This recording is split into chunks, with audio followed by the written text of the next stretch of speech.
აღმაძევეს დეპუტატიც კი გამხადეს უმაღლეს საბჭოში და სხვაგვარი და ბოლოს ჩემი ხელითაც, ჩემი მონაწილეობითაც დაიჩალა საბჭოთა კავშირი. მე უმაღლეს საბჭოში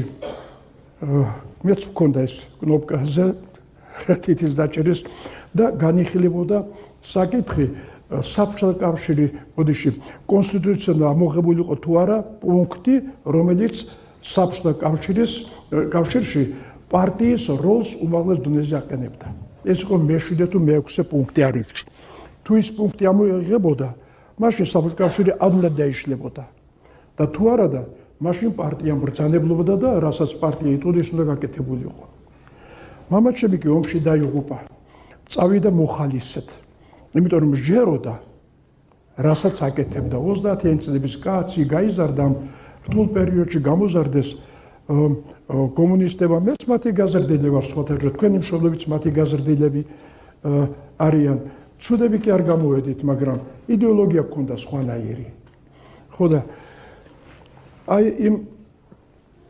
რთულ პერიოდში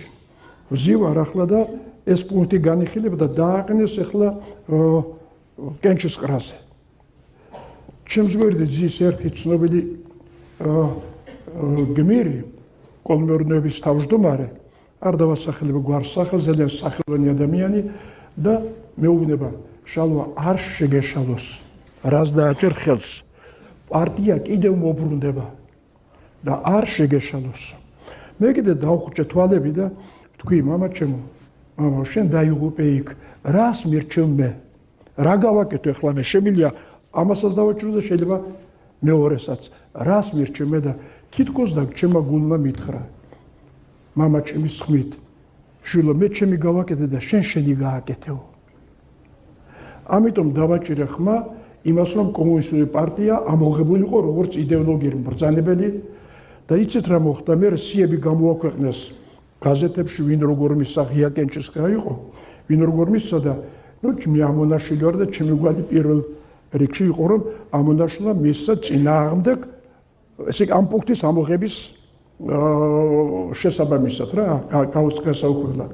ეს ხმა მისცაო და ერთი ხმით გადაწყდა რომ ეს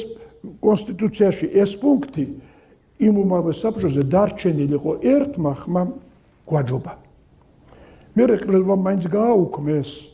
დეპუტატთა ყრილობა მაგრამ აი იქ უმაღლეს საბჭოში ერთი ხმა და ჩემი ერთი ხმა არ იყო კიდევ ორი უნდა ყოფილიყავით მე და მამა ჩემი ალბათ და ეს საქმე